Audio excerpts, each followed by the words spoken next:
اعوذ باللہ من الشیطان الرجیم، بسم اللہ الرحمن الرحیم۔ انا اوحینا الیک کما اوحینا الی نوح ونبیین من بعدہ واوحینا الی ابراہیم واسماعیل واسحاق ویعقوب والاسباط وعیسی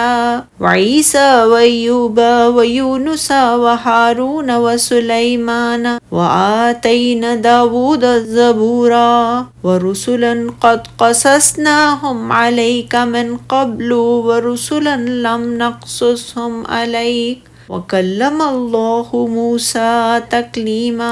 رسلا مبشرین ومنذرین لئلا یکون للناس علی اللہ حجۃ بعد رسل وکان اللہ عزیزا حکیما۔ اے نبی صلی اللہ علیہ وآلہ وسلم،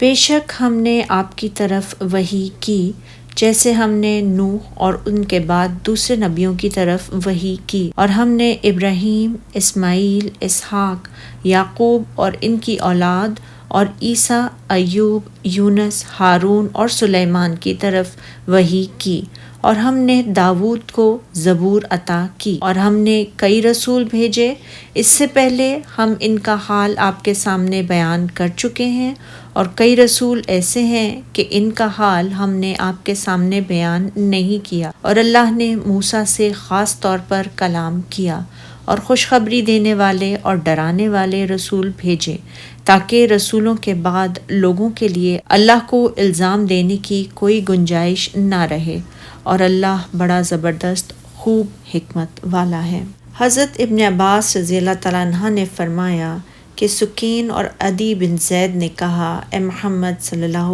علیہ وآلہ وسلم، ہمیں تو معلوم نہیں کہ اللہ تعالیٰ نے حضرت موسیٰ کے بعد کسی اور انسان پر وحی نازل فرمائی ہو۔ تو ان کی تردید کرتے ہوئے اللہ تعالیٰ نے فرمایا، اے نبی صلی اللہ علیہ وآلہ وسلم، ہم نے آپ کی طرف اس طرح وحی بھیجی جس طرح نوح اور ان سے پچھلے پیغمبروں کی طرف بھیجی تھی، اور اللہ بڑا زبردست اور خوب حکمت والا ہے۔ اللہ تعالیٰ نے یہاں ذکر فرمایا ہے کہ اس نے اپنے عبد اور رسول محمد صلی اللہ علیہ وآلہ وسلم کی طرف بھی اسی طرح وحی نازل فرمائی ہے جس طرح اس نے آپ سے پہلے تمام انبیاء کرام علیہم السلام پر وحی نازل فرمائی تھی، اور داؤد علیہ السلام کو ہم نے زبور بھی عنایت کی تھی۔ زبور اس کتاب کا نام ہے جسے اللہ تعالیٰ نے اپنے نبی حضرت داؤد علیہ السلام پر نازل فرمایا تھا۔ ارشاد باری تعالیٰ ہے، اور بہت سے پیغمبر ہیں کہ جن کے حالات ہم آپ سے پیشتر بیان کر چکے ہیں،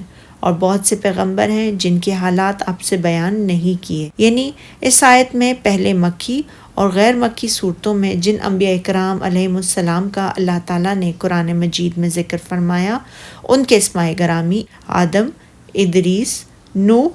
ہود، صالح، ابراہیم، لوط، اسماعیل، اسحاق، یعقوب، یوسف، ایوب، شعیب، موسیٰ، ہارون، یونس، داؤد، سلیمان، الیاس،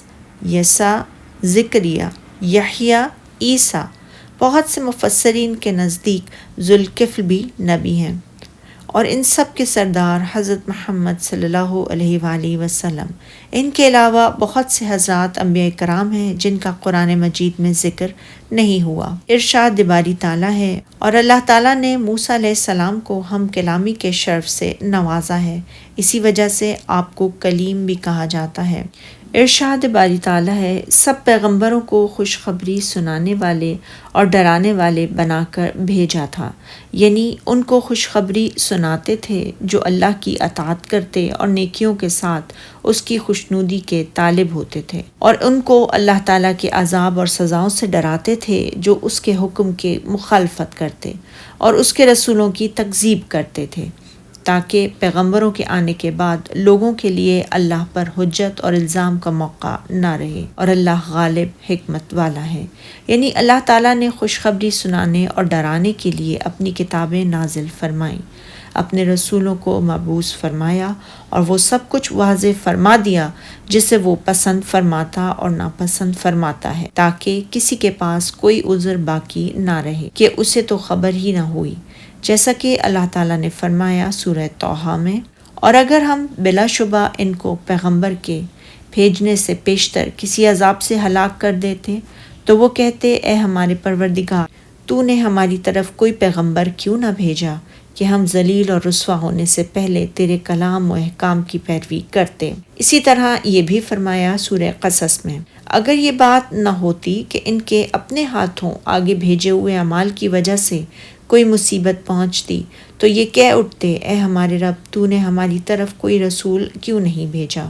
کہ ہم تیری آیات کی تابعداری کرتے اور ایمان والوں میں ہو جاتے۔ صحیح بخاری و مسلم میں حضرت ابن مسعود رضی اللہ تعالیٰ عنہ سے مروی ہے، رسول اللہ صلی اللہ علیہ وآلہ وسلم نے فرمایا، اللہ تعالیٰ سے زیادہ غیور کوئی نہیں، اسی وجہ سے اس نے ظاہری اور خفیہ برائیوں کو حرام قرار دیا ہے۔ اللہ تعالیٰ سے زیادہ مدح کو پسند کرنے والا اور کوئی نہیں، اسی وجہ سے اس نے اپنے ذاتی گرامی کی خود مدح فرمائی ہے۔ اللہ تعالیٰ سے زیادہ کسی پر حجت قائم کرنا اور عذر کا کوئی موقع باقی نہ رکھنا کسی کو پسند نہیں، اسی وجہ سے اس نے نبیوں کو خوشخبری سنانے اور ڈرانے والے بنا کر بھیجا تھا۔ ایک روایت میں الفاظ یہ ہیں، اسی وجہ سے اس نے اپنی کتابوں کو نازل فرمایا اور رسولوں کو بھیجا۔ سبحانک اللہم و بحمدک، اشہد ان لا الہ الا انت، استغفرک و اتوب الیک۔